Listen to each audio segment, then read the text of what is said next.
Hello student, आप सबों का इस चैनल बायोट्वीट पर स्वागत है। आज के इस वीडियो में हम लोग सर्कुलेटरी सिस्टम के जो पार्ट है, ब्लड वास्कुलर सिस्टम के जो पार्ट है, उसको देखेंगे। पिछले वीडियो में हम लोगों ने देखा था कि ब्लड वास्कुलर सिस्टम के 3 कंपोनेंट होते हैं। ब्लड वास्कुलर सिस्टम के 3 कंपोनेंट थे। वो तीनों कंपोनेंट थे ब्लड, ब्लड वेसल्स और तीसरा हार्ट। ये 3 कंपोनेंट थे ब्लड वास्कुलर सिस्टम के, यानी कि ब्लड वास्कुलर सिस्टम जो है इस तीनों चीज के मिलने से बनता है। तो हम लोग इस तीनों कंपोनेंट को देखेंगे। तो ब्लड क्या है? ब्लड फ्लूइड कनेक्टिव टिश्यू होता है।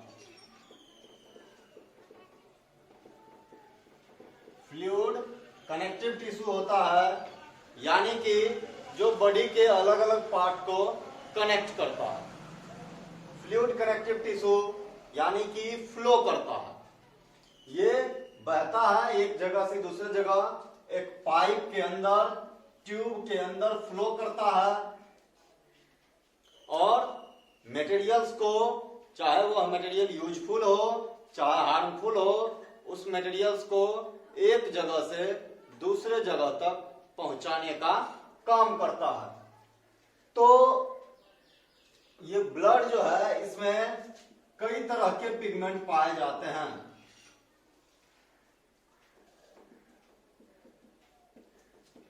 कई तरह के पिगमेंट पाए जाते हैं और इसी पिगमेंट के आधार पर उसका कलर होता है। जैसे यदि हेमोग्लोबिन है तो ब्लड का कलर रेड होगा, हेमोसाइनिन है तो ब्लड का कलर ब्लू होगा।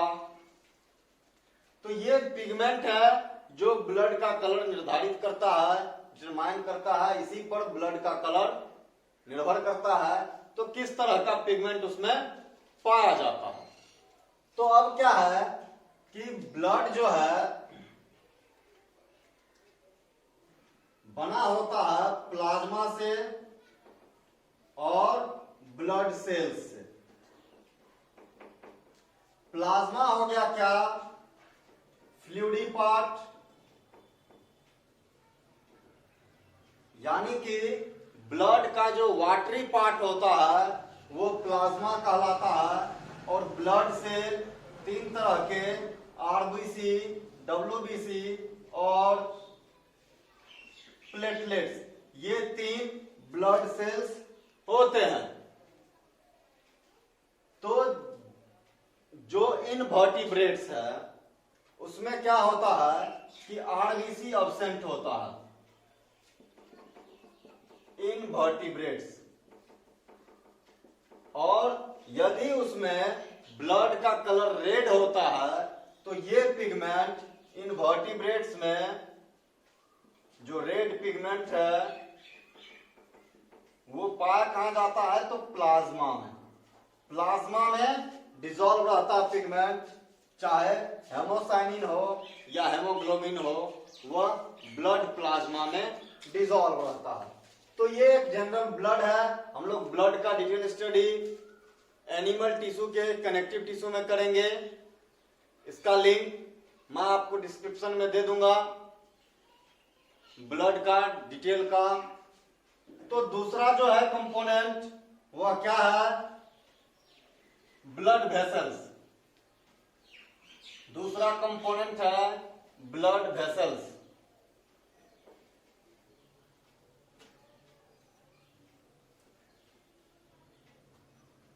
दूसरा कंपोनेंट है ब्लड वेसल्स। ब्लड वेसल्स क्या हो गया? ट्यूबुलर स्ट्रक्चर,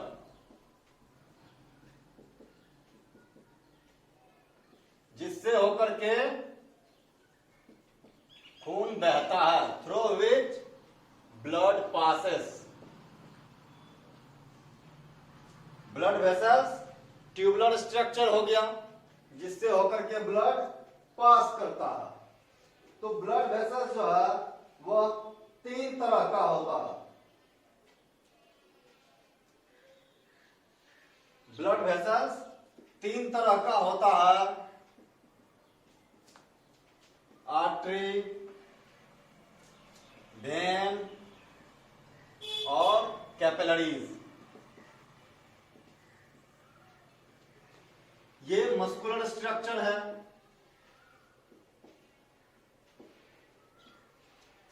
जो 3 तरह का होता है, आर्टरी, वेन और कैपिलरीज। अब क्या है कि हम लोग तीनों को देखेंगे कि आर्टरी क्या होता है, वेन क्या होता है और कैपिलरी क्या होता है।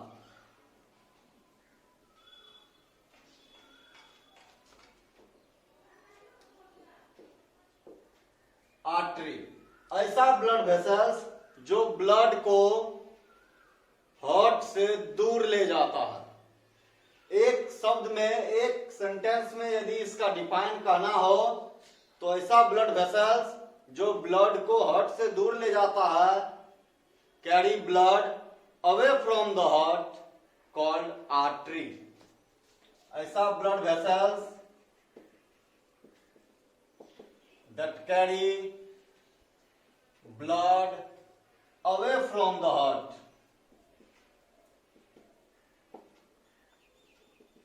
तो ये आर्टरी होता है। यानी कि आर्टरी हमेशा ब्लड को हार्ट से दूर ले जाएगा। ये क्या करता है, ऑक्सीजनेटेड ब्लड कैरी करता है। आर्टरी ऑक्सीजनेटेड ब्लड कैरी करता है, यानी कि ऑक्सीजन रिच ब्लड कैरी करता है। और इसमें एक एक्सेप्शन है, वो है पल्मोनरी आर्टरी। ये पल्मोनरी आर्टरी डीऑक्सीजनेटेड ब्लड को हार्ट से लंग्स में ले जाता है। तो ये पल्मोनरी आर्टरी एक एक्सेप्शन है जो डीऑक्सीजनेटेड ब्लड को कैरी करता है। ये क्या होता है, थिक होता है। आर्टरी थिक होता है और इसमें ब्लड जो है, blood flow with high pressure. Artery में ब्लड का जो प्रेशर होता है वह ज्यादा होता है। ज्यादा इसलिए होता है क्योंकि आर्टरी से जो ब्लड आता है, आर्टरी में जो ब्लड रहता है वो हार्ट से निकलता है। तो हार्ट के पंपिंग के बाद ब्लड निकलता है, इसलिए ब्लड हाई प्रेशर के साथ बहता है। अब क्या है कि इसमें कोई भार नहीं पाया जाता है, क्योंकि ब्लड हाई प्रेशर के साथ बहता है, इसीलिए आर्टरी में कोई भाल्व नहीं होता है और डीप सीटेड होता है, डीप सीटेड इन बॉडी, यानी कि बॉडी में अंदर धसा हुआ रहता है। ये थिक होता है लेकिन इसका ल्यूमेन जो है नैरो होता है। आर्टरी मोटा होता है, डायमीटर ज्यादा है, लेकिन अंदर का जो स्पेस होता है वह कम होता है। यानी कि आर्टरी की मोटाई ज्यादा है वाल की, और अंदर का जो ल्यूमेन है, जो नैरो है, जो स्पेस है जिससे खून बहता है वह कम होता है, वही ल्यूमेन नैरो होता है।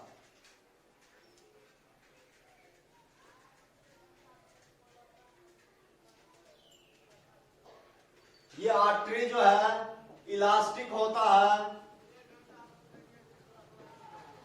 आर्टरी इलास्टिक नेचर का होता है और after death no blood present in artery.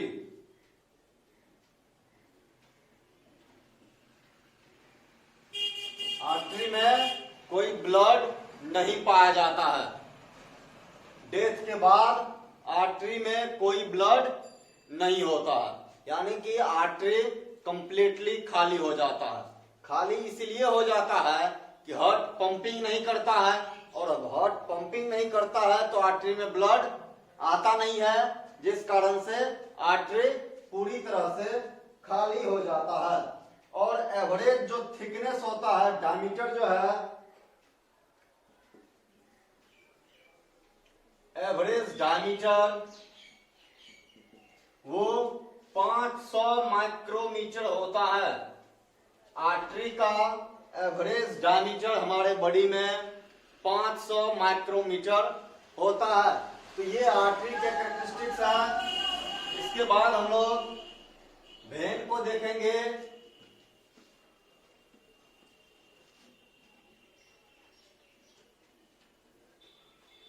कि वेन क्या होता है।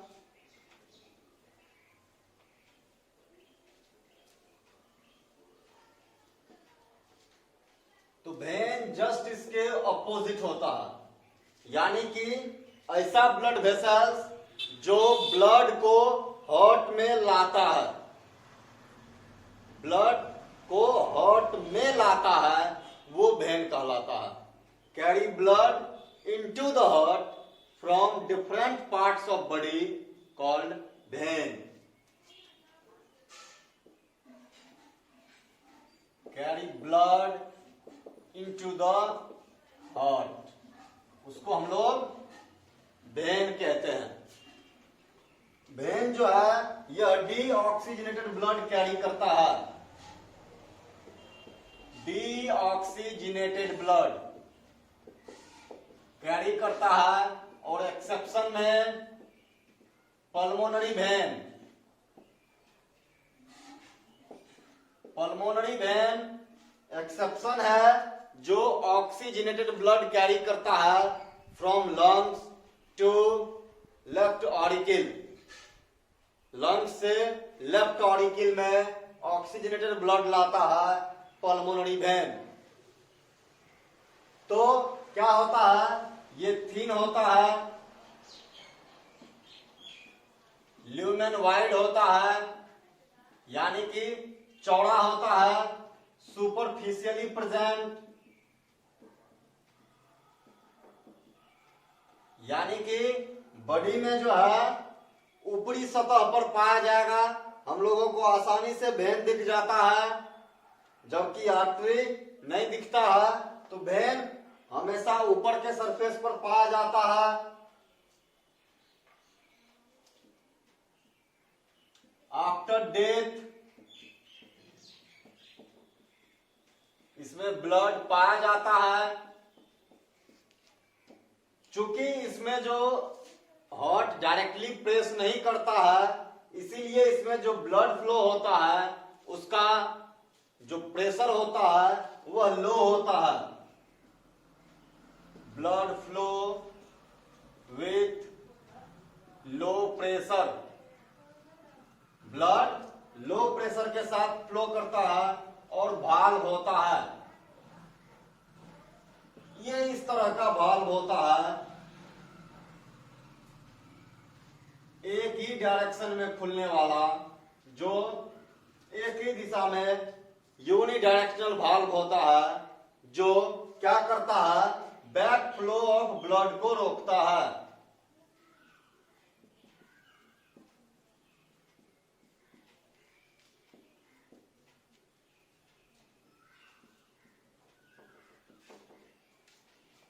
बैक फ्लो ऑफ ब्लड को रोकता है, यानी कि चूंकि प्रेशर तो होता नहीं है, तो जो ब्लड ऊपर चढ़ रहा है यदि वो नीचे आने लगे तो ये वाल्व उसको बंद कर देता है। तो इसी बैक फ्लो को वाल्व जो है रोकता है।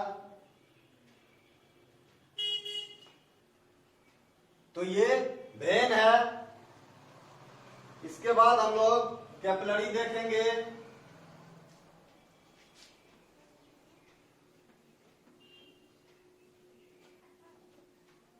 कैपिलरी क्या होता है?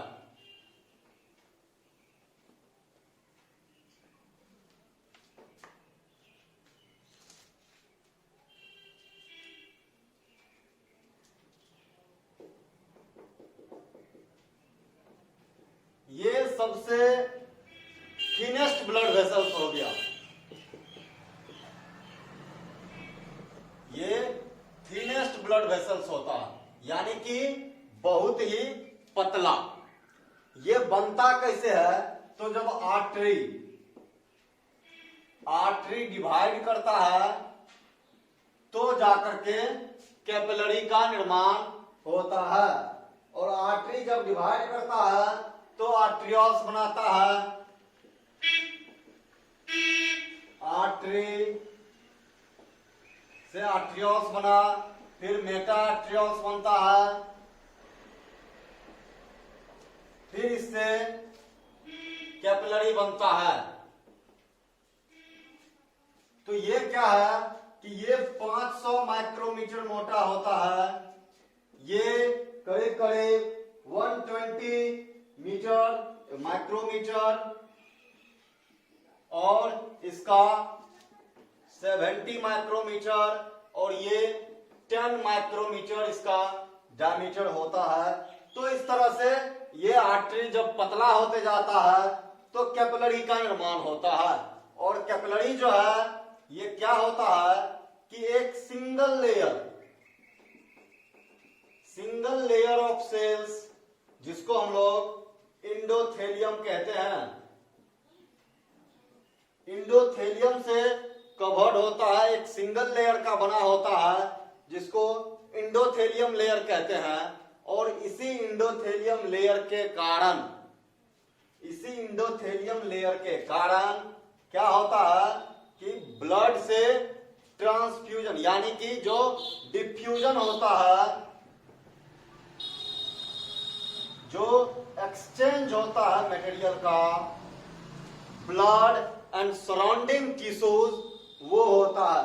चूंकि कैपिलरीज बहुत ही पतला होता है, इंडोथेलियम लेयर से कवर्ड होता है, तो इतना पतला हो जाता है जिसके कारण यूजफुल मटेरियल या हार्मफुल मटेरियल जो भी होते हैं, ऑक्सीजन, उनका एक्सचेंज होता है ब्लड और सराउंडिंग टिश्यू या सराउंडिंग सेल्स के बीच।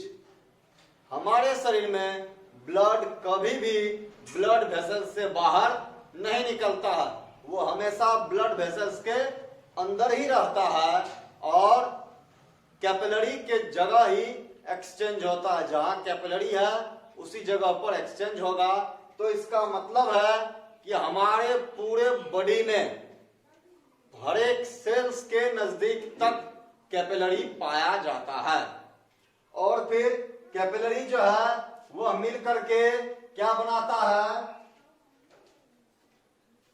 फिर वो कैपिलरी, ये आर्टरी वाला कैपिलरी हुआ, और फिर वो कैपिलरी रिज्वाइन करता है, और फिर वेनस कैपिलरी बनाता है, फिर वेन्यूल्स बनाता है, और फिर वेन एंड वेना कावा। तो ये स्ट्रक्चर का निर्माण होता है।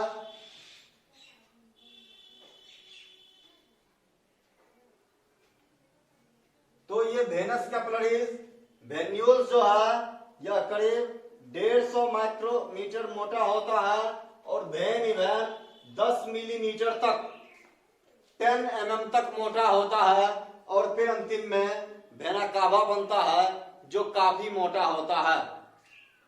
तो यानी कि जो ब्लड का जो सर्कुलेशन होता है वह आर्टरी से आर्ट्रियोल्स बनता है, फिर मेटा आर्ट्रियोल्स बनता है, फिर कैपिलरीज बनता है। यानी कि जब ब्लड आ रहा होता है तो कैपिलरीज का निर्माण हुआ, जब ब्लड से ऑक्सीजन और यूजफुल मटेरियल का एक्सचेंज हो गया तो वो फिर कैपिलरीज जो है वेनस कैपिलरीज में बदल गया, यानी कि अब वो वेन का कैपिलरी हो गया, यानी कि अब उसमें डीऑक्सीजनेटेड ब्लड हो गया, तो वेनस कैपिलरीज हो गया।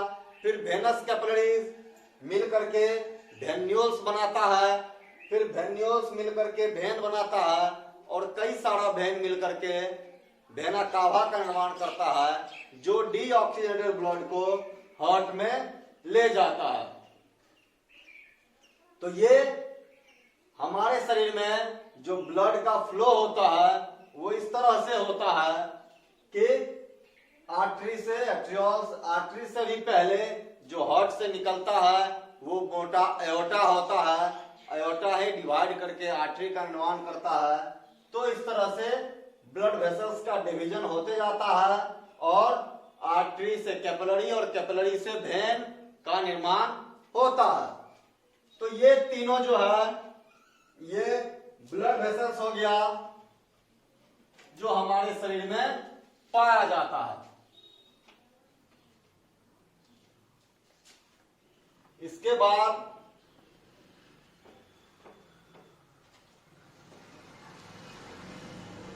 हम लोग देखेंगे कि आर्टरी और वेन जो है उसका इंटरनल स्ट्रक्चर कैसा होता है। तो अब हम लोग देखेंगे कि ये जो है ब्लड वेसल्स तो कितने लेयर के बने होते हैं, यानी कि internal structure of blood vessels, यानी कि आर्टरी और वेन। तो ये कितने लेयर के बने होते हैं, इनका इंटरनल स्ट्रक्चर कैसा होता है। तो ब्लड वेसल्स जो है 3 लेयर के बने होते हैं। ब्लड वेसल्स में 3 लेयर होता है जिसको हम लोग ट्यूनिका इंटरना,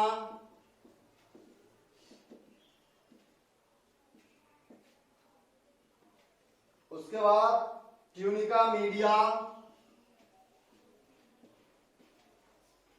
और तीसरा ट्यूनिका एक्सटर्ना।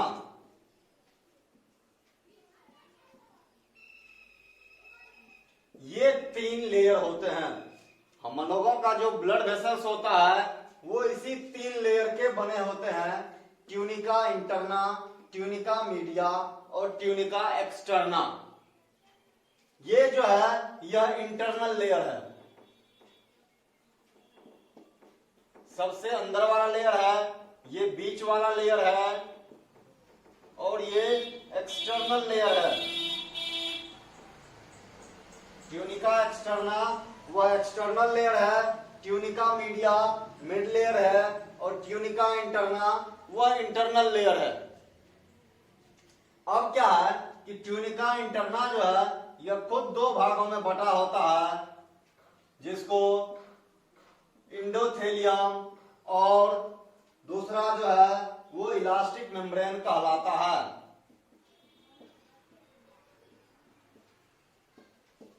इंडोथेलियम जो है यह फ्लैट सेल होता है और यही इंडोथेलियम केवल कैपिलरी में पाया जाता है।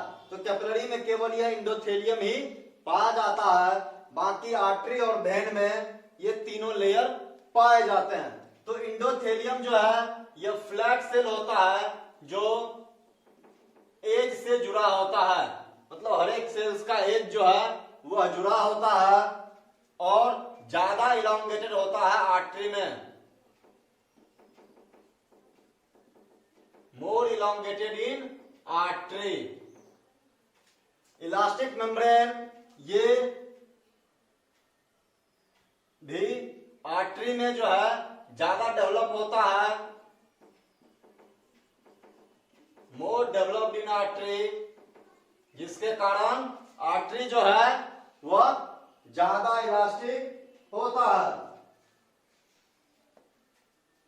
ये ज्यादा होता है आर्टरी में, इसी के कारण आर्टरी ज्यादा इलास्टिक होता है और बना होता है येलो फाइब्रस टिश्यू का, और yellow fibrous tissue elastic nature का होता है, तो इसीलिए इसका नाम इलास्टिक मेम्ब्रेन होता है। उसमें भी जो ट्यूनिका इंटरना में इंडोथेलियम इंटरनल लेयर है और इलास्टिक मेम्ब्रेन उसके बाहर होता है।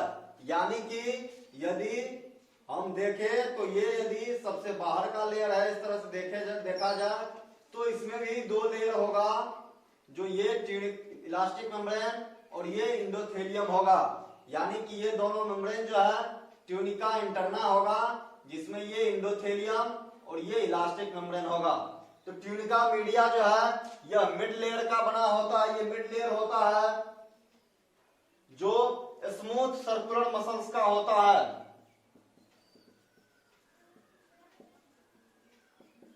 स्मूथ सर्कुलर मसल्स का होता है, यानी कि स्मूथ मसल्स का होता है और ज्यादा डेवलप होता है आर्टरी में।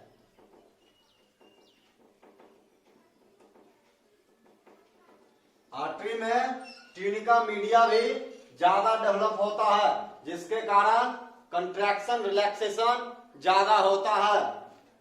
जबकि ट्यूनिका एक्सटर्ना ये एक्सटर्नल लेयर है और यह बना होता है कोलेजन रिच टिश्यू का, यानी कि व्हाइट फाइबर का बना होता है और इसके कारण स्ट्रेंथ आता है।